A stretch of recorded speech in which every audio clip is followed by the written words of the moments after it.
ایرانی صدر Ebrahim Raisi ایک افسوسناک واقعہ ہے جس کے اندر 9 افراد ایرانی صدر سمیت شہید ہو گئے اور ہیلی کاپٹر کا حادثہ ہے. اس کو خبر کو پڑھتے ہی جنرل ضیاء والے حادثے کی یاد تازہ ہوگی. کچھ ایسا ہی واقعہ تھا. 2 طیارے اڑے بھاولپور سے، لیکن ایک طیارے کو حادثہ پیش آیا جس میں جنرل ضیاء بھی تھے اور پاکستانی فوج کے کئی اور بھی سینئر جنرلز اس کے اندر موجود تھے. صدر رئیسی والا واقعہ جو ہے اس سے ملتا جلتا ہے. 3 ہیلی کاپٹر اڑتے ہیں اور ایک کو حادثہ پیش آتا ہے. موسم کی خرابی اس کی بنیادی وجہ قرار دیا گیا.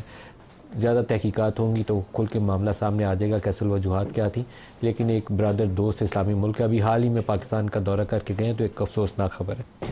پاکستان کے اندر کے معاملات کی طرف آ جائیں تو پاکستان میں سب سے زیادہ جو ایشو آج کل ہاٹلی ڈسکس ہو رہا ہے، ڈیبیٹ ہو رہا ہے، وہ ہے جوڈیشری اور اسٹیبلشمنٹ کے باہمی تعلقات.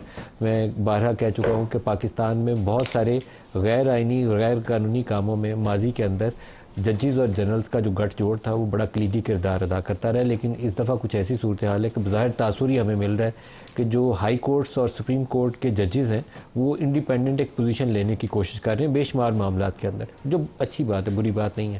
لیکن ٹکراؤ ہو تو وہ ریاست کا مفاد اس میں سرو نہیں ہوتا. ٹکراؤ نہیں ہونا چاہیے، انڈیپینڈنٹ پوزیشن لینی چاہیے اور اپنے اپنے ادارے کا کام کرنا چاہیے. اسٹیبلشمنٹ کو ڈٹ کے اپنا کام کرنا چاہیے اور جوڈیشری کو ڈٹ کے زور شور کے ساتھ ڈنکے کی چوٹ پہ اپنا کام کرنا چاہیے. دونوں جب ایک دوسرے کی لائن کراس کریں یا ایگزیکٹو کے معاملات کے اندر مداخلت شروع کریں تو یہ وہ سٹیج ہوتی ہے جب گورننس آپ کی کولیپس ہونا شروع ہو جاتی ہے. اس لیے پاکستان میں 75 سالوں کے اندر ہم بے شمار مسائل دیکھتے ہیں. کوئی اغوا برائے تاوان کا کیس ہو یا مسنگ پرسن کا کیس ہو یا آپ کو پور گورننس فیڈرل لیول کے اوپر نظر آتی ہے تو کسی کو یہ طے نہیں کر پاتا اس کا رخ متعین کس نے کیا ہے. آپ کی انٹرنل سیکورٹی کے معاملات ہیں، فارن پالیسی کے معاملات ہیں، انڈیا اور افغانستان سے ریلیشنز کے معاملات ہیں. تو آپ کو وفاقی حکومت سے پوچھیں تو وہ کہیں گے کہ نہیں، افغانستان، انڈیا، امریکہ یہ پالیسی ہم ایگزیکٹو میں بیٹھ کے ایک پولیٹیکل گورنمنٹ ڈیسائیڈ نہیں کر سکتی، ہمیں جی ایچ کیو سے اس کے اوپر بات کرنی پڑے گی. مسنگ پرسن کے اوپر ایک ہائیسٹ لیول کے اوپر سپریم کورٹ کے جج کی سربراہی کے اندر ایک کمیشن بنایا گیا، لیکن آج تک وہ مسئلہ حل نہیں ہوتا. پوچھیں کہ کیوں نہیں حل ہوتا تو اس کے اوپر بھی سامنے تو آپ کو کوئی اون نہیں کرے گا، لیکن پیچھے بتائیں گے کہ پاکستان کے داخلی صورتحال ایسی ہے اور پاکستان کے ارد گرد جو سیکورٹی سچویشن ہے اس ریجن کے اندر وہ ایسی ہے کہ آپ سیکورٹی اداروں کا جو رول ہے اس کو رول آؤٹ نہیں کر سکتے. اس طرح کے آپ کو جوابات سننے میں ملتے ہیں.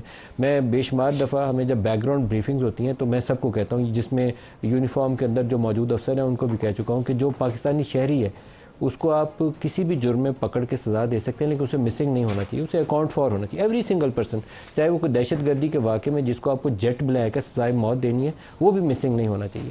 تو ایک شاعر فرحاد جس کے اوپر یہ سارا معاملہ آج کل اسلام آباد ہائی کورٹ کے سامنے ہے، آج اس کے اوپر اسلام آباد ہائی کورٹ سے محسن اختر کیانی صاحب نے، جسٹس محسن اختر کیانی نے بڑی پاورفل پوزیشن لی.